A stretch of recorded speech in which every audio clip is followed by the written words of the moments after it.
This is Basis 95.3, and we've got Laura Loudon. She's come down from Scotland again to give some more important updates to her extremely serious situation. So, Laura, tell us what you need to tell us.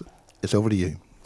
Okay, Miles, well, after last time, when I went back up to Scotland after recording part 1 and 2 for Basis 95, I have since found out that through a very reliable source, well, more than one actually, that my original children, and if anybody's not familiar with this, they should maybe watch Basis 95 part 1 and 2, have actually been sold to an infertile couple in England who bought my children, and this is what I've heard, I don't know this for absolute fact, but for £5 million each.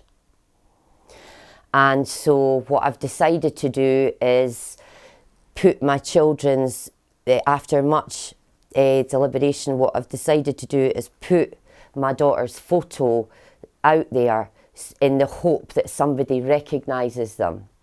I understand that these people have changed their names. My eldest daughter was originally called Alicia, and seemingly they've changed her name to Esme or Elsa.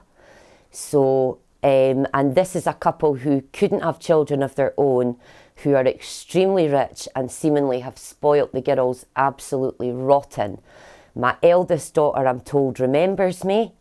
So I'm really here to show the photo of the girls that I have in the hope that somebody recognises them and could possibly get back to me with the information of their whereabouts, because obviously this is child trafficking, and it's highly illegal, and I just can't bear to think how distraught my kids would have been, and I need to get this solved. I need to find my children. So yeah, will I show the photo of them? Yeah, if you want to, but now just to make it clear, this is your permission to do this. Yeah, and, absolutely. We're going to now do that on, camera 3. There it is. This is a photo of my kids here. That's Alicia with at the front, who's probably now called Esme or Elsa, and I don't know what they've changed Sophia's name to. If people could bear in mind that this photo was taken at the end of 2016, it's the last photo I have of my children before they changed inexplicably. I know people can go and look at parts 1 and 2, but what do you mean changed? Well, to cut a long story short, my girls were taken off me and put into social work care for not an awful lot. Risk of emotional abuse, I was told, risk of something I hadn't even done yet. But basically, on the 22nd of December, they left one foster carers to go to another foster carers. However, they didn't actually arrive at the next foster carers till the 23rd. So there's 24 hours missing out my children's care plan. When I next saw them, it was a Christmas contact, and it was Christmas Eve, I think. Basically, as soon as I saw my girls, they came into the room. I knew something wasn't right. I wasn't sure what it was. They looked listless, they looked energyless, they had big bags under their eyes. They just didn't seem themselves. And I immediately thought, what on earth is wrong with the kids? So I took lots and lots of photographs at that point, not knowing what it was. I said straight away to the social work, and there was 2 actually, interestingly enough, that did that contact, but there's usually 1. I said, there's something not right with the kids, and they said, oh, they'll be tired, they've moved carers, etc. But it wasn't until later on, when I was looking through the photographs, that I noticed that my eldest daughter's eyes had changed colour from a very greeny blue colour to hazel, and her youngest sister, my youngest daughter, Sophia's eyes had changed from a piercing blue colour to completely brown. So I had to ask for them to see an optometrist. They didn't want them to see an optometrist, but I demanded it. I had to take it really high in the social work before they even agreed to that. I said I was worried about their health, which I was. The optometrist told me and told the carers and the social work that children's eye colour doesn't change after the age of 6 months old. It may do slightly, but that would be over a period of time. It wouldn't be such a dramatic change, not both of them and not overnight. So I was extremely worried about this. I then got them looked at, which people can tune into Basis Part 2 of Basis 95 Part 2, where two consultants looked over my kids at the Sick Children's Hospital in Edinburgh and said that there was nothing wrong with them, but they had never heard of this happening, and they put it down to the fact that they just didn't know. They didn't know what had happened. I think he summarised by saying, in 10% of Caucasian children over the age of 6, eye colour can change over time. But that didn't include my kids because they weren't 6, they were 2 and 3 years old. Now that's the actual documentation that we've put on to Part 2. So the physical documentation is there for people to look in Part 2. That's right, and they can also look at that to see the dramatic change of eye colour, because obviously that's what we put into Part 2 so people can understand where I'm coming from here. But what I'm really trying to do is find my kids. I know they're out there somewhere and I know they've been bought. Somebody must know a couple who have previously not had any children and now suddenly have 2. And I'm sure that if this video, I'm really hoping and asking people if they could share this video as much as possible in the hope that I can find my children, because this is what's happened. And I know it might be hard to believe. It's hard to believe for me. I wish this wasn't happening, but unfortunately it is. It's like a living nightmare, but I will not stop till I find my children.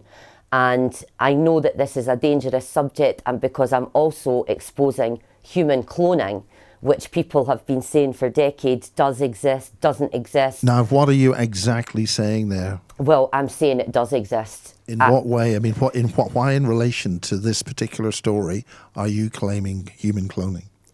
Well, because cloning is I think my children were cloned, and I think that they have replaced my children, my original children, with clones. And I know how far out this sounds, believe me.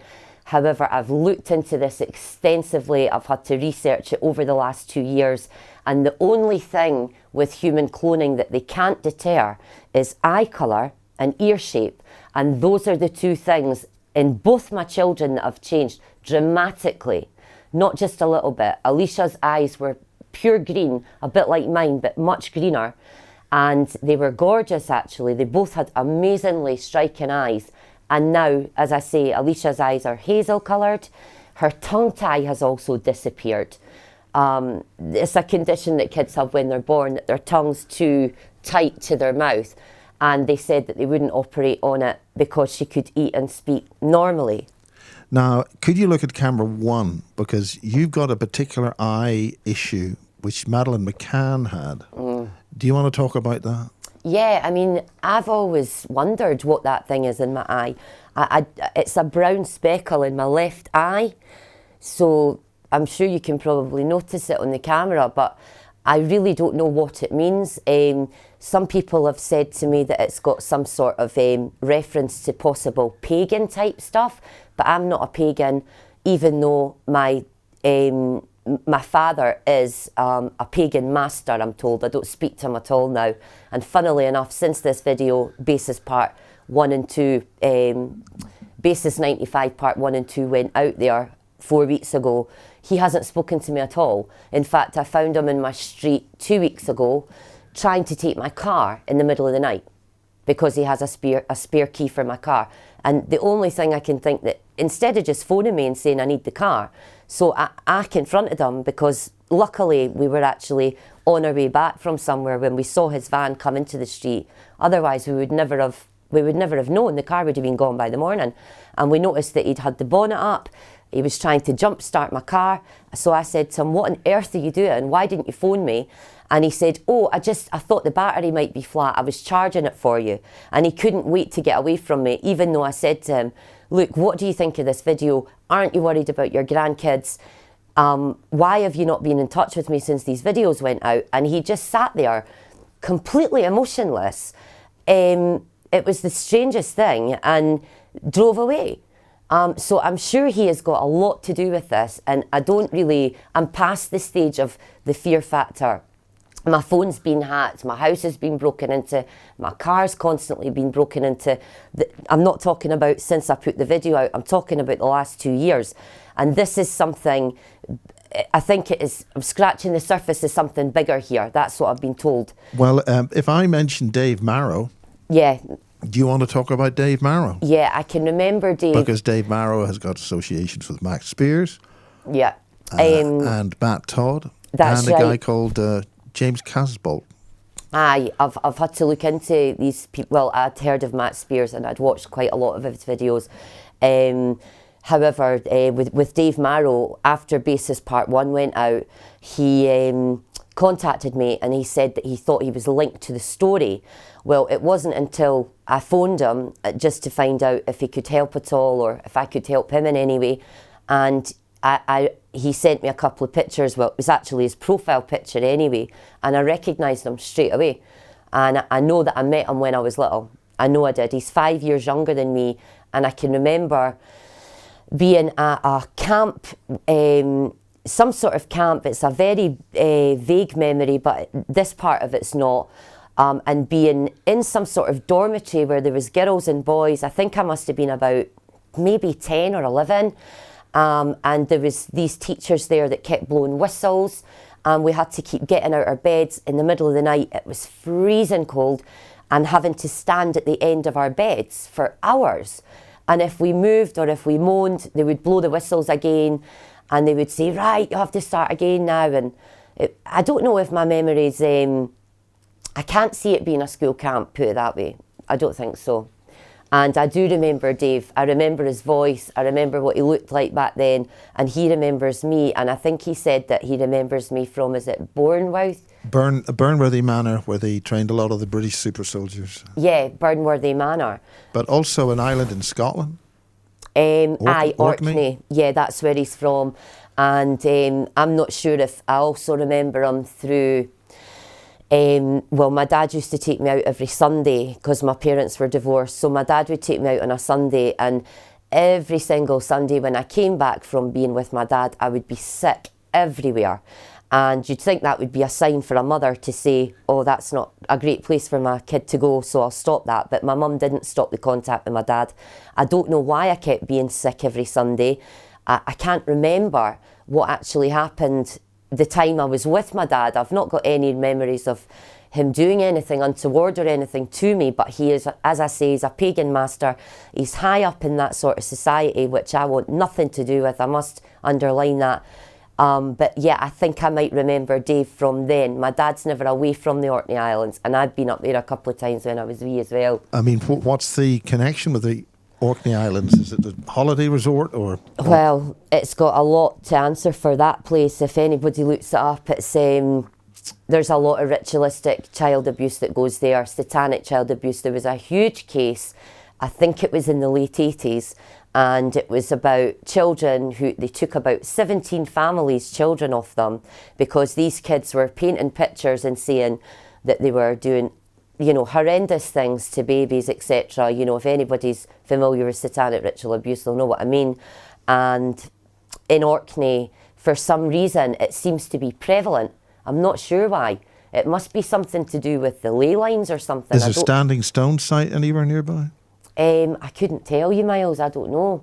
What's a standing stone site? Well, the megaliths, the megalithic structures like Avebury and Stonehenge. Well, yeah, my dad was always taking me to places that had really old ruins of churches, like and Roslin Chapel and places like that. And I don't understand any of this because nobody will tell me anything about it. It's a secret society.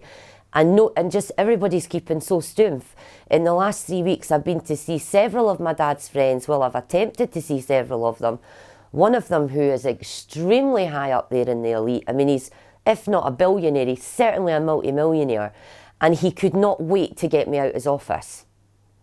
And it just rung really strange with me because I said to him, look, could you possibly give me the name of a good lawyer? And he was like, listen, Laura, if you're here any longer, my accounts department will start charging you. And I was like, right. So I could tell he didn't want me there at all. So I don't know what's going on, but there's certainly some sort of movement amongst these people that I'm not aware of. Well, what it's they're doing. best to try and stick to facts and not imagination True. Conjecture. I know, I do try, yeah. But like I say, I know for a fact now, and I believe in my heart, a mother knows her children. I know my kids aren't the same. Tongue tie doesn't disappear. An allergy to penicillin doesn't disappear. Anemia doesn't disappear. And eye colours don't change overnight with children. It's not just their eye colours, it's the shape of their smile. It's loads of different things, the shape of their ears. And I just want to be able to find my kids, because this is horrendous. The thought of not ever finding my real children is actually eating away at me. You know, and I know these people are powerful. I know they've got money, but there must be somebody out there. I'm hoping that if this video is shared enough, that somebody will recognise my kids and hopefully do the right thing and let me know where they are. Because I've tried to go down the authority line. The police don't want to know about any of this. They don't, you know, I don't know what to say about the police, Miles, because... Well, it's called a too hot to handle.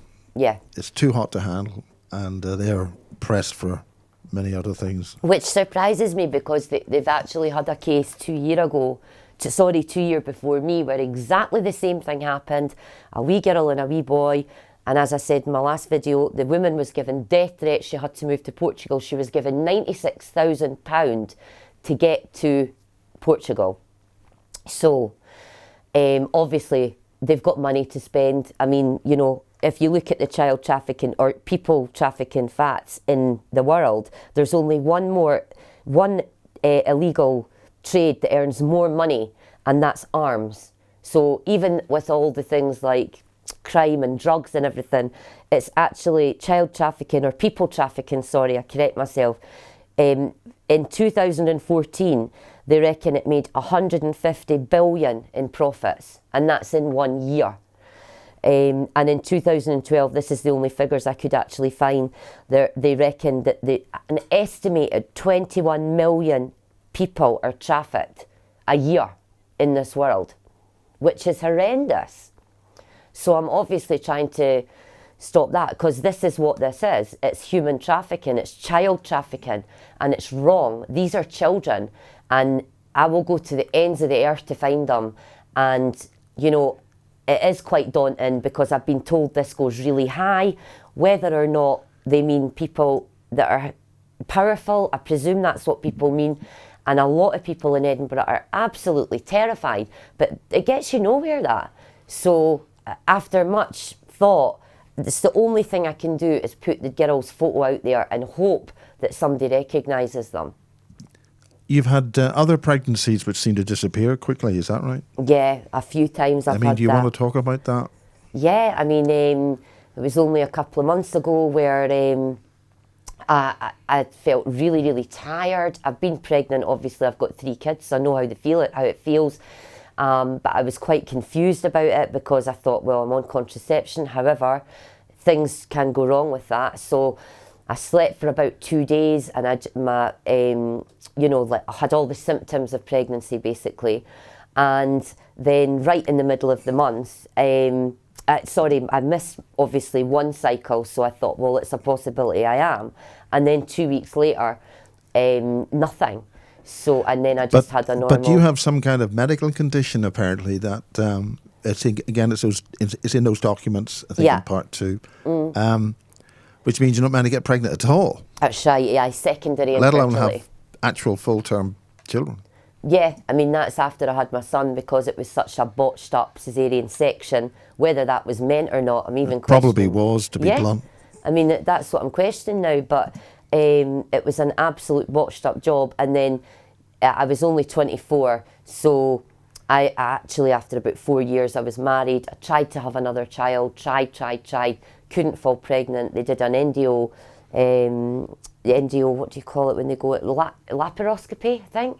something like that. They go in through your belly button with a camera when you're out, and they look through your tubes and stuff to make sure nothing's wrong. And they said that due to scarring tissue in my tubes and my womb, because of the caesarean section being an emergency, and it being such a really touch and go for a while. I mean, Sean nearly died. He had to be resuscitated for 8 minutes. They said that I had secondary infertility, and there was less than 1% chance I'd ever fall pregnant.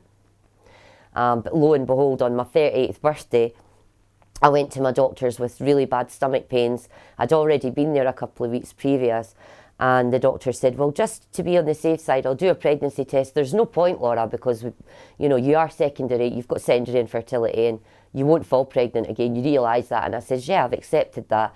And when she came back into the room with the test, her face was bright red. I think she was more shocked than me, to be honest, because she hadn't even tested me in the weeks before that, where I'd been in with other complaints to do with my stomach. And because that's how unlikely it was for me to get pregnant, the doctor didn't even test me. So I was actually 13 weeks gone and 6 days by the time I realised I was pregnant, which was really surprising. And then I had Alicia. That was another caesarean section emergency. However, by the by, it was over the moon. I had a wee girl. I've always wanted a wee girl. I just thought, this is miraculous. This is, the doctors aren't always right. And then I went to get a implant put in my arm, which meant that it's a contraceptive method for women, and it would stop me getting pregnant again, because I was quite happy with my 14-year-old son and Alicia. And basically, I went on holiday. The doctor knew I was going on holiday the next day, and she said to me, when you get there, unwrap the bandage, and that'll be it. You're covered for the next 3 years for pregnancy. Like, that is your contraception method. So I thought, that's great. So I went to Turkey, and when I did the bandage, the actual implant was sticking right out my arm, and it should have been right inside my arm. So I had no option but to pull it out. And then obviously pregnancy only takes one time to go with somebody to get pregnant. That's what I did. And lo and behold, Alicia was only 5 months old, and then I discovered I was pregnant with Sophia. So between the ages of 38 and 39 and 11 months, I had 2 daughters, even though I wasn't meant to get pregnant at all. So it's very unusual. Yeah, but you're still getting pregnant. Well, yeah. I mean, it's bizarre. I don't know. There doesn't seem to be any. I've looked into it, and to have 1 child when you've been deemed as infertile is really unusual, but to have 2 is highly unusual. So I don't know what all that's about. I mean, it bamboozles me, stuff like that. I've not got an answer for it, really, unfortunately. But what happens to these pregnancies that you've been having? I don't know, because I feel pregnant at the time, and I've got all the symptoms and everything. This has happened like throughout my life, to be honest. Like that, I just went over the last time it happened, but I've lost count of the amount of times that my period's been late, I felt pregnant, and I've just thought, I'm probably pregnant. I'll leave it a couple of days before I get a test, and then I'll do a test, and sometimes it's either void or it doesn't show up at all. So like, you've got the line that says you're pregnant. 2 lines say you're pregnant, 1 says you're not, and sometimes I can see a really faint one. So it's like a very early positive test, and then it'll just come away. It's almost like I'm having really early miscarriages, to be honest. But are you having miscarriages? I mean, what does that involve to non sort of knowledgeable people? Well, just like very heavy periods, basically. So you would think your normal period type thing, but this is obviously, I don't want to be too graphic, but it's obviously a lot heavier with a lot more clots and stuff. Yeah, but are you having those, or have you been having those? Well, that's what happened just a few months ago. Yeah, just a couple of months ago even. So I don't know what that's all about. I mean, I have heard that there's other people that go through this sort of phantom pregnancy thing. I think you were saying somebody that you knew. Yeah, but this is basically on the alien abduction thing, where the babies are taken. Right. Often after, there's different periods of time. We're not saying this is the case with you, but No. It's part of that whole program. Yeah, I mean, I really need to look into that more because I'm not as clued up in it as what I'd like to be. Because essentially this all plugs into what's called the Secret Space Program. Right. And that's, getting pretty fantastic. Do you feel you've said what you want to say? Yeah, absolutely. And I just want to underline, and I'm really I don't want to beg people. Well, in fact, I will if I have to, but could please people that have either seen the first part or haven't seen the first part of Basis 95, if you could please look into it, because this involves children. I don't want this happening to anybody else. It's an absolutely horrendous situation. I feel like I've died and went to purgatory sometimes because it's so far out. And it's just, my kids are on my mind constantly because I know that they're out there somewhere, and it's been confirmed by more than one person. So I don't know if this has been a small group of people who have thought they could make money out my kids, or if it's a larger group. I don't know. But what I do know is these children, these people that have black market adopted my children, it's wrong, it's highly illegal, and they're my kids. Nature gave them to me. So I want to know where they are, and I really just want to know that they're safe. I think it's absolutely preposterous that I'm having to even do this video because, I don't mean it that way, Miles. What I mean is that the police won't look at this at all.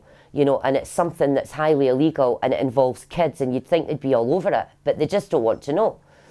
So that never ceases to shock. Have you had any sort of backdoor, what we might describe as backdoor conversations with people who are giving you information which is close to the target, so to speak?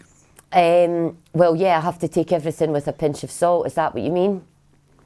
Well, backdoor nod and wink type of communication from people who can't be revealed for their own safety? Basically for their own safety. They've got families of their own. I've been told by them, it's self-preservation, Laura, because these people are scared. I don't know what they're actually scared of, because I'm past that fear factor stage, because they've ruined my life. They've taken my kids. And I even had a conversation with a social worker last week where I said to her, look, the children aren't the same, and they know this because I've been saying this since the children looked really different. And she said, well, what are you saying, Laura? Are you saying you don't trust the medical professionals? And I said, no, of course I trust the medical professionals, but all they ascertained was that whatever had caused this wasn't medical, so it didn't give me any answers as to what actually has happened here. That's what's called a leading question. Oh, really? Yeah. Right. Because then they can say you're bonkers. Well, yeah, exactly. So I didn't want Have to... you had any threats of being sectioned over this crazy story? No, they did.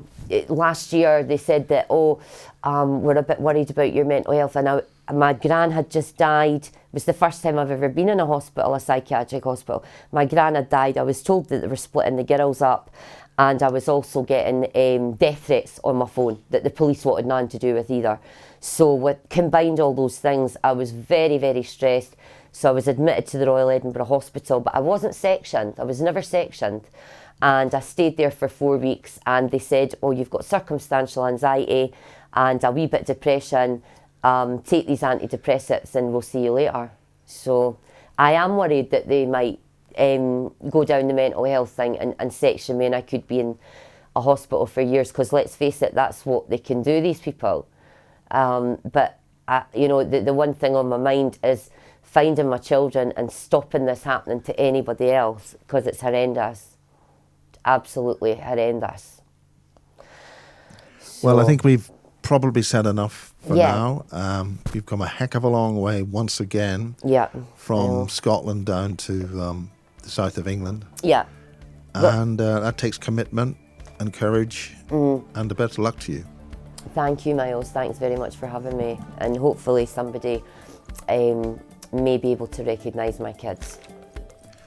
Okay. Thanks very much. And you can contact you on Facebook. Yes, on Facebook, if you look me up, Laura Loudon, there's a profile picture of lots of baby photos all together like a collage, and it says lives in Edinburgh. I think I'm the only Laura Loudon in Edinburgh actually that's on Facebook. so I'm easy to contact. Okay, well, that's it. Okay. Good night for now.